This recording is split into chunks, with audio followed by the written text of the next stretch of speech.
नमस्कार प्यारे विद्यार्थियों, मैं सोहन एक बार फिर आपका नित्यम क्लासेस में स्वागत करता हूं। तो प्यारे विद्यार्थियों, जिस प्रकार हमने पिछली वीडियो में डेवलपमेंट ऑफ मोनोकोन प्लांट एम्ब्रियो पढ़ा था, उसी प्रकार आज हम क्या पढ़ेंगे, डेवलपमेंट ऑफ डाइकोट एम्ब्रियो। देखिए प्यारे विद्यार्थियों, ये डेवलपमेंट पढ़ने से पहले आपको पता होना चाहिए कि इस कंडीशन तक आने तक, यानी कि इस जाइगोट तक आने से इससे पहले क्या प्रोसेस होता है। ठीक है, मैं आपको कई बार बता चुका हूँ प्यारे विद्यार्थियों। ठीक है, देखिए एक ओव्यूल्स के अंदर हमारी एक संरचना पाई जाती है जिसको हम क्या बोलते हैं भाई, भ्रूण कोश या एम्ब्रियो सैक। उस एम्ब्रियो सैक के अंदर क्या होता है, 3 सेल्स ऊपर की साइड होते हैं यानी कि चलाजा की एंड, और 3 सेल्स माइक्रोपाइल की एंड, यानी कि हम बात करें ये क्या होता है, माइक्रोपाइल एंड, और ये क्या होता है, चलाजा एंड। ठीक है, और बीच में क्या होता है, हमारा द्वितीय केंद्रक होता है। जब पराग नली इसके अंदर एंटर करती है तो उस पराग नली में 2 नर युग्मक होते हैं, मैंने आपको कई बार बताया है। एक नर युग्मक इस एग सेल से फ्यूजन करके किसका निर्माण करता है भाई, जाइगोट का, और एक नर युग्मक इस द्वितीय केंद्रक से फ्यूजन करके किसका निर्माण करता है भाई, एंडोस्पर्म का निर्माण करता है, जो इस जाइगोट को क्या करता है, पोषण प्रदान करता है इसके डेवलपमेंट के दौरान। अब हम जानेंगे कि देखिए हमारा ये एक जाइगोट है।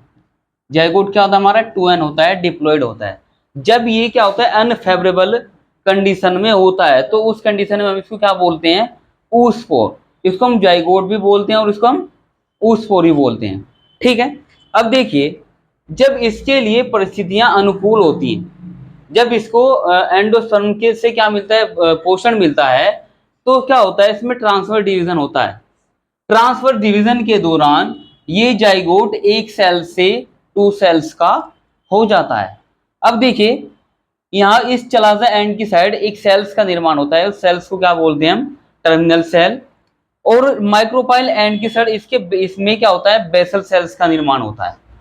इस टर्मिनल सेल्स को हम एम्ब्रियोनल सेल भी बोलते हैं या एम्ब्रियोनिक सेल्स भी इसको बोला जाता है, और इस बेसल सेल्स को सस्पेंसर सेल भी बोला जाता है। ठीक है प्यारे विद्यार्थियों, अब यहाँ पे कुछ अंतर होता है एक बीजपत्री और द्विबीजपत्री में। मैंने आपको बताया था कि जब यहाँ पर इस दौरान एक बीजपत्री में इस टर्मिनल सेल्स में ट्रांसफर डिवीजन होता है तो एक मिडिल सेल्स का क्या होता है, निर्माण होता है, और उस मिडिल सेल से ही इस एम्ब्रियो के बाकी सब पार्ट डेवलप होते हैं। लेकिन इस द्विबीजपत्री पौधे में ऐसा नहीं होता, क्योंकि इसमें 2 सेल्स का ही निर्माण होता है, टर्मिनल सेल और बेसल सेल्स।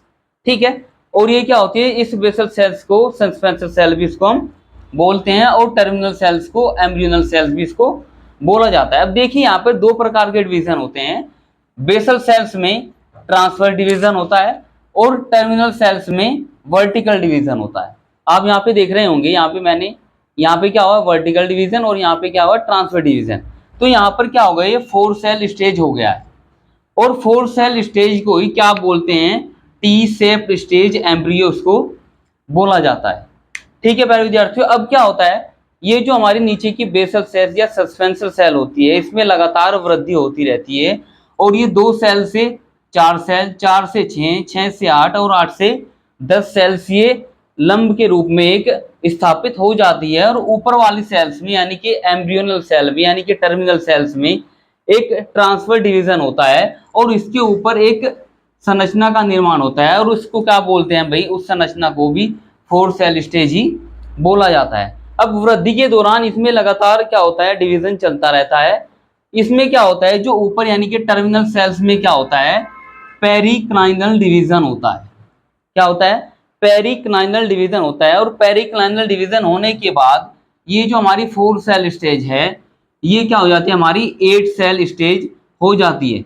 8 सेल स्टेज होने के दौरान उसको क्या बोलते हैं, ऑक्टेंट स्टेज बोलते हैं। इसकी खासियत क्या है कि ये जो मैंने यहाँ पर एक्सिस बनाया है, इट 8 सेल स्टेज में, इससे ऊपर की सेल को क्या बोलते हैं, इपीबेसल सेल, नीचे की सेल्स को क्या बोलते हैं, हाइपोबेसल सेल्स।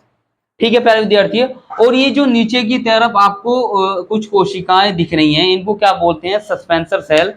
सस्पेंसर सेल्स के सबसे ऊपर वाले पार्ट को क्या बोलते हैं हम, हाइपोफाइसिस, और नीचे वाले पार्ट को क्या बोलते हैं, होस्टोरियल सेल्स इसको बोला जाता है। अब क्या होता है, हाइपोफाइसिस सेल से क्या बनता है, जो मूलांकुर होता है उससे रूट कैप का क्या होता है, निर्माण होता है। अब देखिए आगे का प्रोसेस क्या होता है, इसमें लगातार विभाजन चलता है।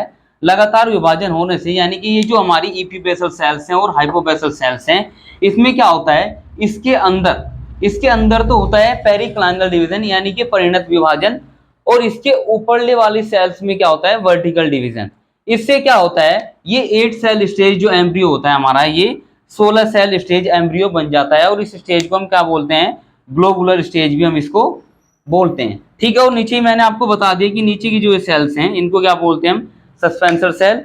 नीचे के पार्ट को क्या बोलते हैं, इसको हम होस्टोलियल सेल। ये क्या होता है, वृद्धि के दौरान ये धीरे धीरे सस्पेंसर सेल क्या हो जाती हैं, समाप्त हो जाती हैं।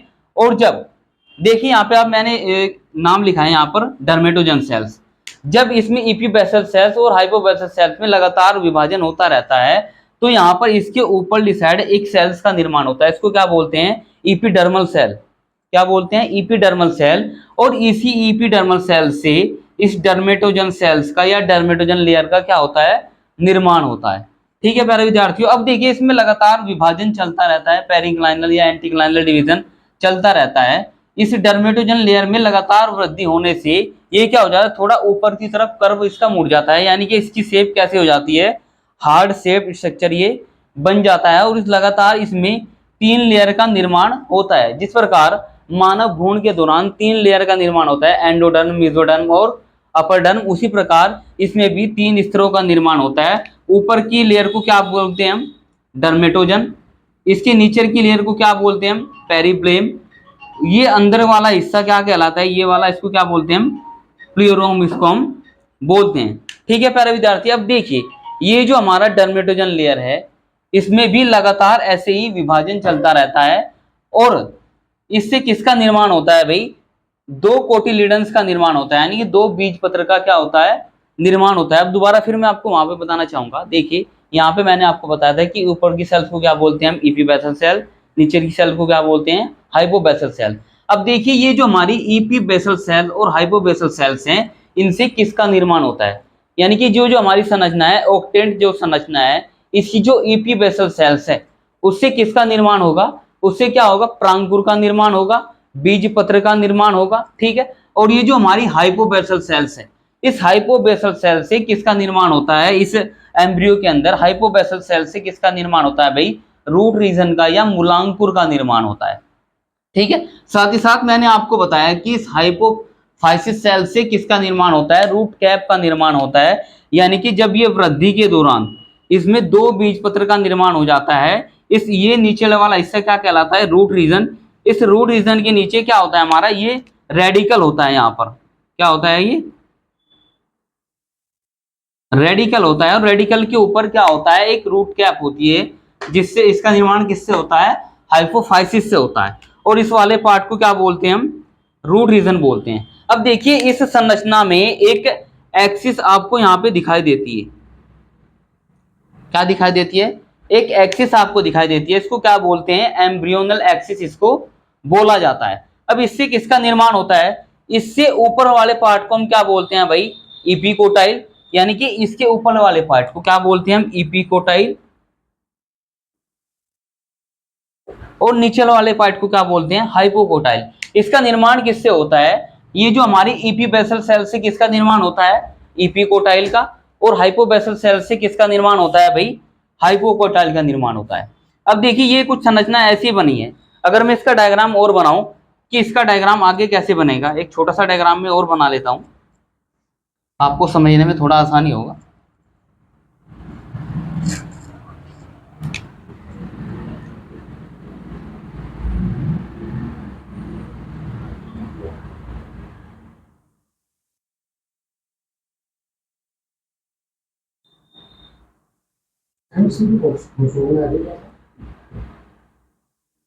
देखिए वृद्धि के दौरान, इससे पहला जो डायग्राम था इसको हम क्या बोलते हैं, हाइपोफाइसिस। ठीक है, हाइपोफाइसिस यानी कि इससे रूट, ये क्या हमारा रूट रीजन है। ठीक है, ये क्या होता है, हाइपोकोटाइल। ये संरचना क्या होती है हमारी, हाइपोकोटाइल। यहां पे लिख देता हूं,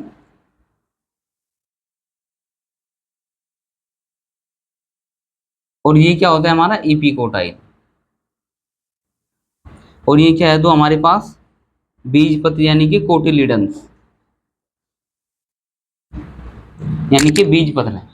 ठीक है, अब देखिए द्विबीजपत्री पौधों में जो भ्रूण का विकास होता है इसका एक सामान्य सा उदाहरण है, वो क्या था हमारा क्रूसीफेरिकुल। क्या होता है क्रूसीफेरिकुल। और इस प्रकार के भ्रूणीय परिवर्धन को क्या बोलते हैं हम क्रूसीफेरी प्रकार या क्या बोलते हैं हम इसको हम क्रूसीफेरी कुल के पौधों में ये पाया जाता है। ठीक है, इसका एक प्रकार मैंने आपको बताया कि कैप्सेला या क्रूसीफेरी